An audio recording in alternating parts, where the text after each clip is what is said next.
I want to highlight that, and I'm going to say it again. Your mind is there, but your body is physically not. Hi everyone, welcome back. My name is Natalie. Thank you for being here and listening wherever you are. Today we're going to be doing a little chit chat, life advice, sharing all the wisdom that I have with you. If you're watching this on video, I'm just in a chill outfit. I feel like this is my comfort sweater that I'm always wearing to keep warm at home, and I never take it off, admittingly.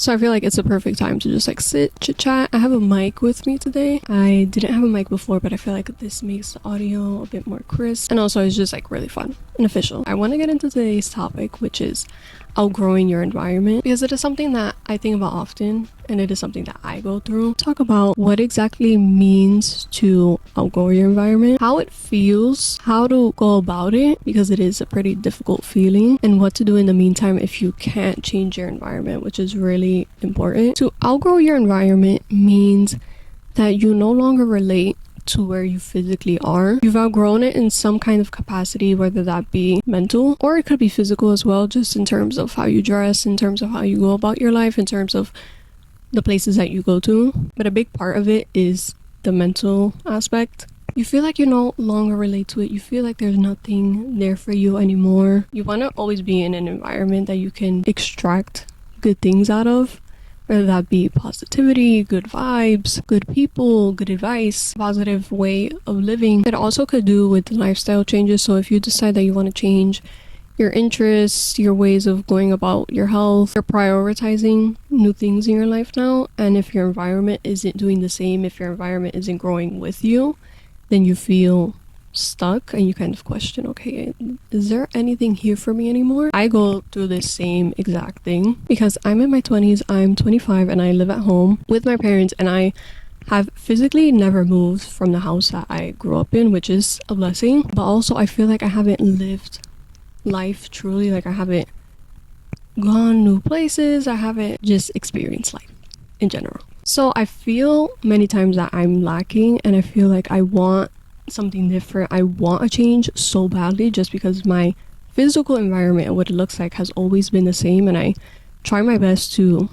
switch it up sometimes here and there. But also a lot of it has to do with the people in your environment. So the people in your environment play a really big factor, because it's not only when you look around and what your environment is and you feel like, okay, I don't like this, I want to change, but it's also who you come in contact with. So that could be your family members, that could be your siblings, that could be your friends, your roommate, whoever you're living with right now. And the fact that maybe you can't have a conversation with them, you feel misunderstood, you feel like you've outgrown them in the capacity of, okay, we don't have the same interests, we can't really connect on deeper conversations. Maybe the people in your environment feel very surface level, and it can not only be the people that you live with, but also your friends, like your hometown friends.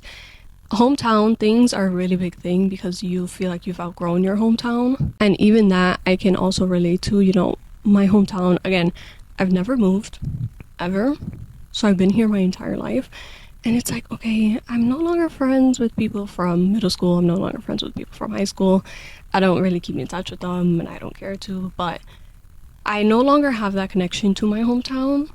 In terms of people, physically, yes, but with people, no. So I've outgrown this space, and I want something different. When you crave something different, it's like your mind is there, but your body's physically not. I want to highlight that, and I'm going to say it again. Your mind is there, but your body is physically not. I know that I've outgrown my environment, and I've known this for about a couple of years now. When it was a really difficult time in my life, and I was growing spiritually, I was healing, I was unhealing, I was growing a lot of wisdom, which is exactly what I'm sharing with you guys today. But in that wisdom and in that growth, I started to look at my environment and say, have you ever grown? Like, I've always questioned this. Have you ever made the choice to grow in your own life? And I would see that people wouldn't, and people wouldn't actively make that decision. So I'm over here putting in the work for myself in my life, but other people around me are not. And that's when I noticed the disconnect, and that's when I started getting really frustrated and saying, okay, I'm outgrowing my environment. What does that mean? So I would do my research, I would look up what it means to outgrow your environment, the feelings that you get with it, and how uncomfortable it feels. It's supposed to feel uncomfortable because it's this desire for change that can't really happen in the moment. This could even be like if you're in a relationship with someone, you just outgrow them and you're like, okay, there's nothing here for me. And it doesn't always have to be like something that's benefiting you, but there's something that you just don't click on, you don't connect on. And being in those environments is one, so exhausting. It's so mentally exhausting because there's just nothing to connect with. Like, you want people to understand you, you want people to hear you out, you want to have the freedom to express yourself. And when you're in an environment like this, you feel very restricted and you feel very small. So that is exactly how I feel. I feel very small, I feel very like tight, and just like I can't really be myself.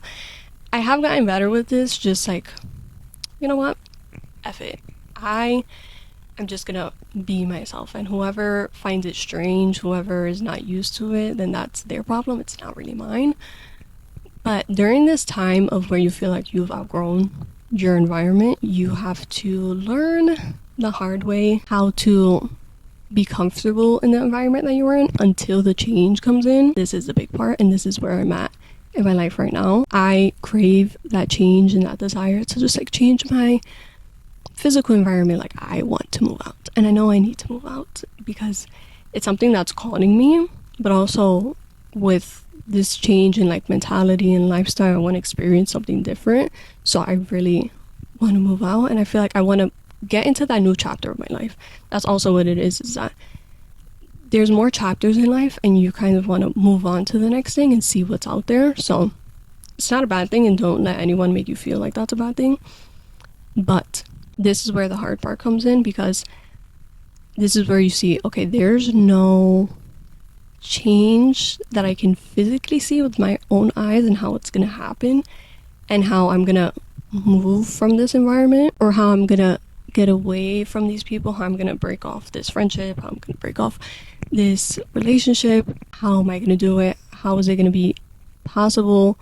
What's gonna happen on the other side of this decision? And then you just get into a mental battle of, okay, the when, the where, the how, all of these things, and it causes you so much anxiety. I know that if you've gone through this, it is just anxiety inducing. I have been there, and there are some days where I have hiccups. I call it like my hiccup days, where it just comes to mind like, oh my gosh, how is this going to happen? Or how am I gonna make it happen? Like, what do I need to do? What path do I need to go down to obtain this change? It is so tiring and exhausting to not be where you're at mentally in your physical world, because I always say, like, I would be a lot happier and I would be a lot more less stressful if I was where I wanted to be in my physical world, you know, being in that apartment, you know, going, like, having the ability to go grocery shopping, have the ability to drive here and there and go to these places and just like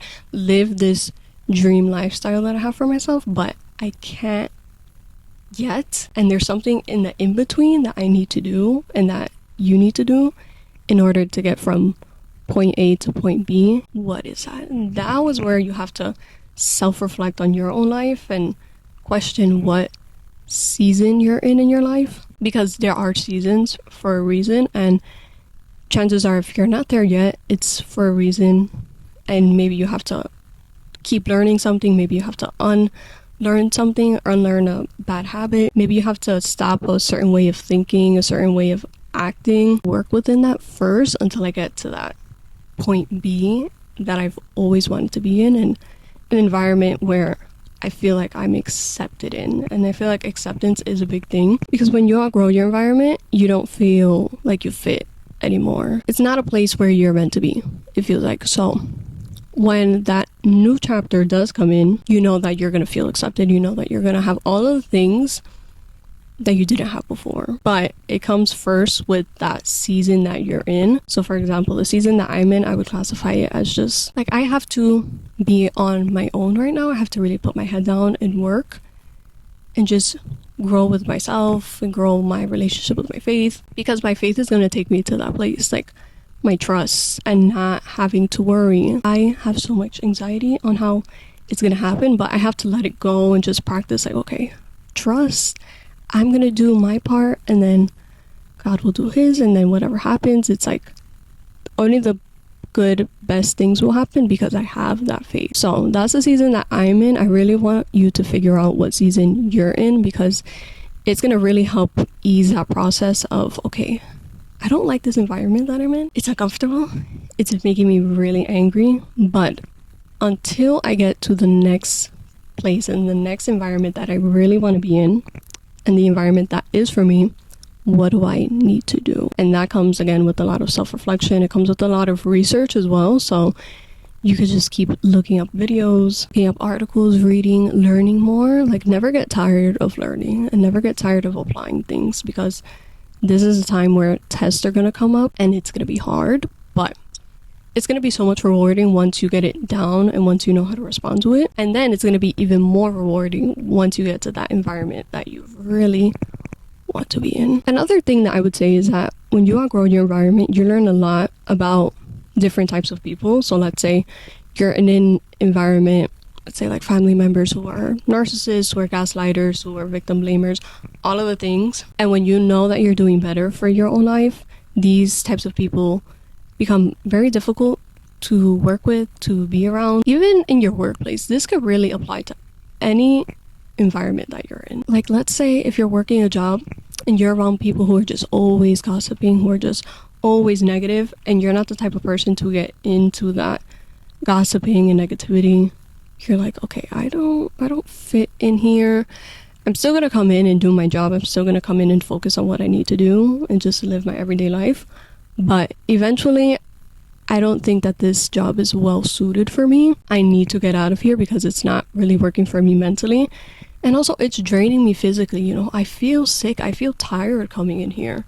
Any interaction that I have with someone, it's just like, oh, I don't want to talk to you. And imagine feeling that way every single day. Like, you're just tired, you're annoyed, you're angry. And one thing about life is that living an angry life, and any person that you talk to, it's going to be very evident that you're an angry person and you're just mad at the world. And that's a horrible thing to be. It's a horrible feeling. The more that I think about it, the more it could apply to any little certain thing that you're going through. But what I was saying is that these types of people are really good examples on how to deal with them now and then later in your life.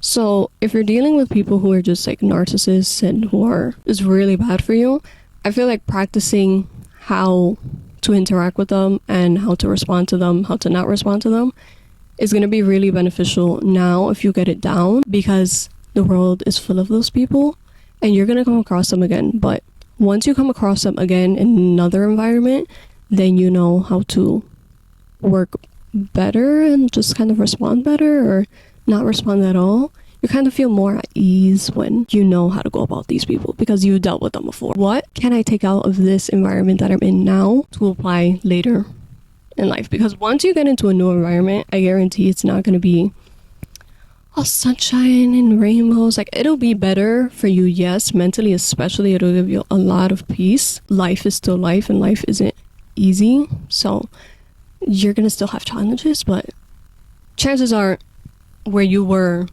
isn't as bad as where you are now once you get into that new environment, because you know how to go about it. And that's the best part. Choose what season you're in and apply, learn in due time, in God's time, which is something that I'm like, okay, when it's meant to happen, when the time is best suited, when things align, I will be there. It's hard because it's like I want to be there already. I feel like I'm mentally equipped to be there already, to be in point B. Why hasn't it happened yet? There's a reason behind it. So it's like getting to that reason behind it is going to give you a lot of assurance, and it's going to really help you. If you have faith in God, you're going to start trusting him a little bit more. You're going to start being a little bit easier on yourself. And if you do have those days where you have hiccups, it's totally okay. It's totally normal. We're human beings. Don't let anyone make you feel bad that like, oh my gosh, she's still worrying about this. It happens, and it's a process. So, and everyone's timeline is different. Some people could change their environment tomorrow. Maybe because they have more access, like financially, maybe because they have more people, like connections, but it might take years, it might take months. So everyone's timeline is different, but trust and guarantee that when it happens for you, it's going to happen for you. perfectly. I think these are all of the touch points that I wanted to hit today on outgrowing your environment. There was a lot to unpack, so I hope that you took some good things out of this. And some of the wisdom that I wanted to share, I have a lot of it because I myself have been through this. I myself am going through this currently. So we are here to chat. We are here to talk deeply about life and heal together. So I hope that you enjoyed this episode / video. Make sure to give it a thumbs up and we will chit chat more on the next one. Much love.